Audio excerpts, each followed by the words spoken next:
ఈ ప్రాంతంలో ఉండే జీసీసీలు కావచ్చు, ఐటీ కంపెనీలు కావచ్చు, ఇతర ప్రభుత్వ రంగ సంస్థలు కావచ్చు, ప్రైవేట్ రంగ సంస్థలు కావచ్చు, కాలుష్యాన్ని వెదజల్లే పరిశ్రమలన్నిటిని కూడా బయటికి తరలించడం ద్వారా చెరువులను, కుంటలను, నాలాలను ప్రక్షాళన చేయడం ద్వారా అత్యధిక వర్షం వచ్చినప్పుడు రోడ్ల మీద, కాలనీలలో నీటి వరదల సమస్యల్ని తగ్గించడానికి ఈ కోర్ అర్బన్ రీజియన్ని ఒక యూనిట్గా ట్రీట్ చేస్తున్నాం. దీంట్లో అభివృద్ధిలో భాగంగా మెట్రో రైలు విస్తరణ కావచ్చు, మూసీ రివర్ డెవలప్మెంట్ కావచ్చు, ఫ్లైఓవర్స్ కావచ్చు, రోడ్ల విస్తరణ కావచ్చు, కాలుష్య పరిశ్రమలను తొలగించడం కావచ్చు, ఇట్లా అన్ని రకాల అంశాలను ఆ కోర్ అర్బన్ రీజియన్ ఎకానమీలో అభివృద్ధిలో భాగంగా అక్కడ డిఫైన్ చేసి కోర్ అర్బన్ రీజియన్ని మనము ఈరోజు ఒక ప్రణాళిక తయారు చేస్తున్నాం. అదేవిధంగా outer ring road out side కొత్తగా ఇప్పుడు రీజనల్ రింగ్ రోడ్ రాబోతుంది. సూత్రప్రాయంగా కేంద్ర ప్రభుత్వం ఆమోదించింది. రీజనల్ రింగ్ రోడ్డును మనం ఈరోజు ప్రకటించుకున్నాము.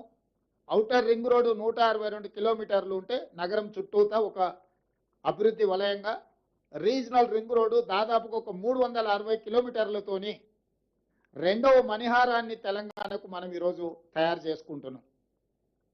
దీన్ని పెరి అర్బన్ రీజన్ ఎకానమీ కింద ఈరోజు మన పాలసీలో మనం తెచ్చుకోబోతున్నాం. పెరి అర్బన్ రీజన్ ఎకానమీ అంటే ప్యూర్. ఈ ప్రాంతంలో మ్యానుఫ్యాక్చరింగ్ జోన్, ఈ ప్రాంతంలో భారత్ ఫ్యూచర్ సిటీ ఉండొచ్చు, చందన్వెల్లి సీతారాంపూర్ ఫార్మా కంపెనీల ఐటీ సెజ్లు ఉండొచ్చు, రేడియల్ రోడ్స్ ఉండొచ్చు, మెట్రో విస్తరణ ఉండొచ్చు, ఇతర రాష్ట్రాల నుంచి, ఇతర దేశాల నుంచి రావడానికి అవసరమైన ప్రణాళికల్ని ఈరోజు ఈ పెరి అర్బన్ రీజియన్ ఎకానమీలో భాగస్వాములను చేస్తున్నాము. దీన్ని షార్ట్ ఫామ్ లో ప్యూర్ అని మనం పిలుచుకోదలుచుకున్నాం. ఈ ప్యూర్ కి Bengaluru to Hyderabad, Hyderabad to Amaravati, Amaravati to Chennai greenfield హైవేలతో పాటు బుల్లెట్ ట్రైన్లు కూడా ఈరోజు మన కేంద్ర ప్రభుత్వాన్ని సూత్రప్రాయంగా ఒప్పింపజేయడం జరిగింది. దీంతో దూరము తగ్గుతుంది. డెడికేటెడ్ గ్రీన్ఫీల్డ్ హైవే, ఎక్స్ప్రెస్ హైవేలు వేయడం ద్వారా, బుల్లెట్ ట్రైన్ ద్వారా రవాణా సులభతరం చేస్తున్నాం. భారతదేశంలో సముద్రపు ఒడ్డు లేని రాష్ట్రం తెలంగాణ రాష్ట్రం.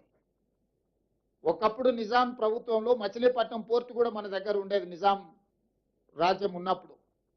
ఈరోజు మనం మచిలీపట్నం పోర్టు కూడా ఈరోజు కనెక్టివిటీ డెవలప్ చేస్తున్నాం.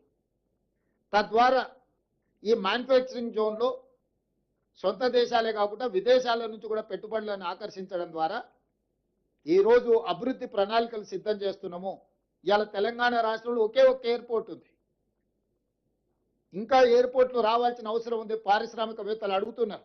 అందుకే వరంగల్లో ఒక అంతర్జాతీయ స్థాయి ఎయిర్పోర్టు నిర్మిస్తున్నాం, ఆదిలాబాద్లో ఎయిర్పోర్ట్ నిర్మించాలనుకుంటున్నాం, భద్రాద్రి కొత్తగూడెంలో ఎయిర్పోర్ట్ నిర్మించాలనుకుంటున్నాం, రామగుండంలో ఇంకొక ఎయిర్పోర్ట్. అంటే రాబోయే రోజుల్లో తెలంగాణ రాష్ట్రానికి అదనంగా 4 కొత్తగా ఎయిర్పోర్టులు మనం తెస్తున్నాము. ఏ రాష్ట్రమైనా అభివృద్ధి చెందాలి అంటే ఆ రాష్ట్రానికి సులభతరమైన రవాణా వెసులుబాటు ఉండాలి. దానికోసం ఇతర రాష్ట్రాల నుంచి గ్రీన్ఫీల్డ్ ఎక్స్ప్రెస్ హైవేలు నిర్మిస్తున్నాం, ఇతర రాష్ట్రాల నుంచి బుల్లెట్ ట్రైన్లను నిర్మిస్తున్నాం, ఇతర దేశాల నుంచి ఉత్పత్తి చేసిన వస్తువులను తెచ్చుకోవాలన్నా, మన రాష్ట్రంలో ఉత్పత్తి చేసిన వస్తువులను ఇతర దేశాలకు తరలించాలన్నా సముద్రం ఉండాలి. కార్ల పరిశ్రమ రావాలంటే, తయారు చేసిన కార్లు ఇతర దేశాలకు తరలించాలంటే సముద్రం ద్వారానే తరలించగలరు. మనకు ఆ సముద్రము లేకపోవడం వల్ల ఈరోజు మనము హైదరాబాద్ నుంచి మచిలీపట్నానికి dedicated greenfield express highway Andhra Pradesh ముఖ్యమంత్రి గారితో మాట్లాడడం జరిగింది, దేశ ప్రధానమంత్రి గారితో మాట్లాడడం జరిగింది. ప్రాథమికంగా మేము అందరం కూడా ఒక ఆలోచనకు, ఒక అంగీకారానికి వచ్చినాం.